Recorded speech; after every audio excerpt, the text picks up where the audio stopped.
The European Union has drawn up plans to re-establish a diplomatic outpost in Afghanistan and negotiate with the Taliban following the Islamist group's takeover of the country. EU Foreign Affairs Chief Josep Borrell announced that the bloc will not fully recognize the Taliban government but insisted the decision was needed to support Afghan people.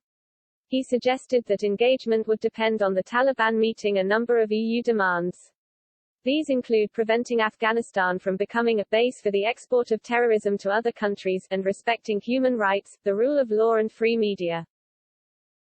Mr. Borrell said, "We have decided to work in a coordinated manner, to coordinate our contacts with the Taliban, including through a joint European Union presence in Kabul, if the security conditions are met." The EU outpost in Kabul is the first practical thing to do if we want to reach out to the new Afghan government, the Spaniard added. It comes after some EU states have privately called for a swift return to a physical diplomatic presence in the Afghan capital.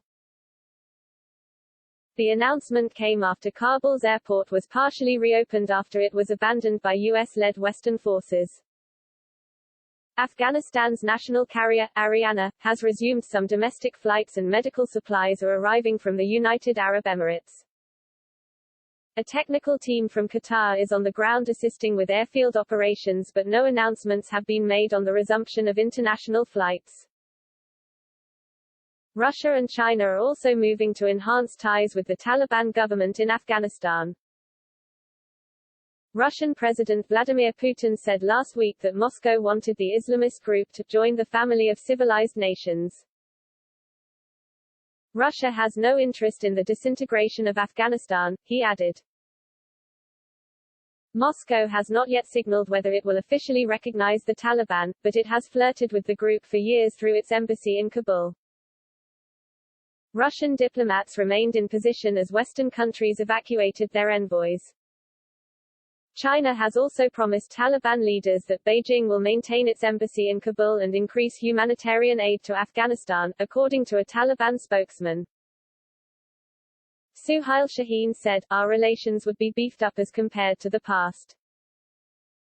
The Taliban has announced plans to hold talks with Western governments as it cements itself as an inclusive government.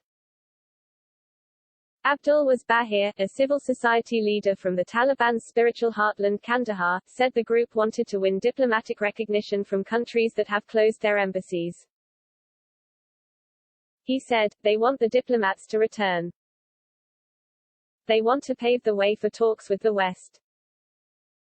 Western governments have been holding talks with leaders of the Taliban's political office in Doha.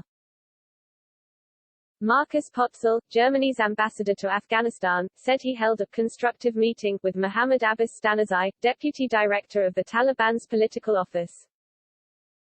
Simon Goss, the UK's special envoy for Afghanistan, also met with the Taliban chief last week. Foreign Secretary Dominic Raab said while the UK won't recognise the Taliban as a government, London will need to communicate with the movement. "We do see the importance of being able to engage and have a direct line of communication," he said. No one wants to see the economic and social fabric of Afghanistan collapse.